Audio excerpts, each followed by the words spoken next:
was invited on ads on Reels sa Facebook monetization. Naalala ko po, 700 followers way back January. December last year po, no? Nang mag-umpisa po ako mag-upload at dun lang po ako nagkaroon ng aking sariling cellphone.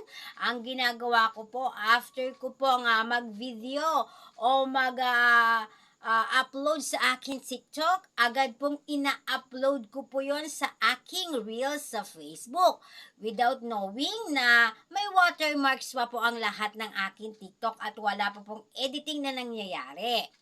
After po ng 1 month, way back January, February po, nakita ko na lang po sa aking notification na you are invited on ads on Reels. Bakit? Anong criteria? Anong sikreto?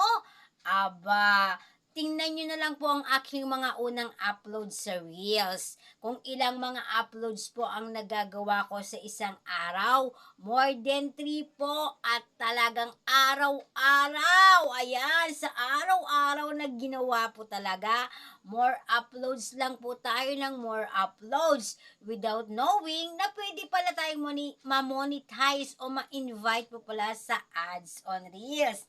After ko pong ma-invite sa ads on Reels, dahil na rin siguro sa sipag ko po sa pag-upload, yun po talaga ang isang dapat ay pursigidihin, maging kagawian ng isang content creator at baguhang content creator po ha. Ang pinag-uusapan po natin ay kung paano po tayo na-invite sa ads on Reels bilang baguhang content creator. Ika nga, with 700 followers. Di ba napakadali sa isang Mama Dabs na na-invite sa ads on Reels dahil lang sa kahiligan niya sa pag-upload, sa pagti-TikTok.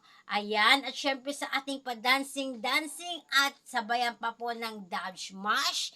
Ayan, talaga pong nagiging consistent po ang ating pag-upload. At once po pala consistent ang naging pag-upload natin, mai-invite po pala tayo kusa sa ads on Reels.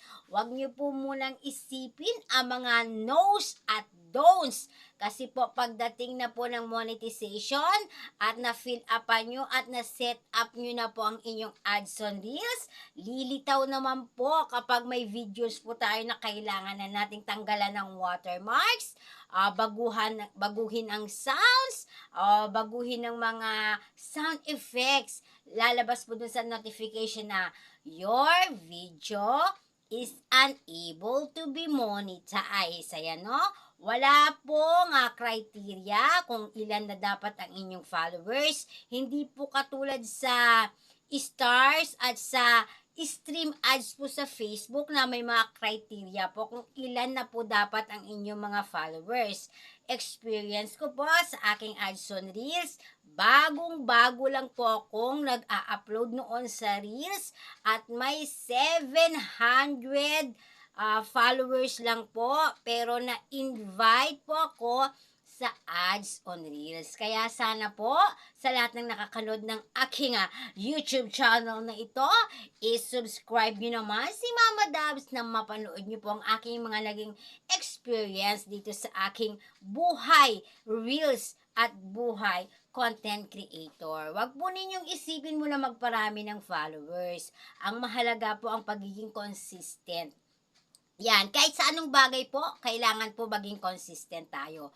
Lalong-lalo na sa ating pag-upload. Kahit simpleng mga ganyan-ganyan, ayan, footworks, mga footworks na ganyan, o kaya pa-dab smash po na galing sa TikTok. Basta consistent lang po lagi ang ating pag-upload po, asahan po natin. Matutulad kayo sa isang Mama Dabs na walang kahirap-hirap na na-invite po sa ads on Reels.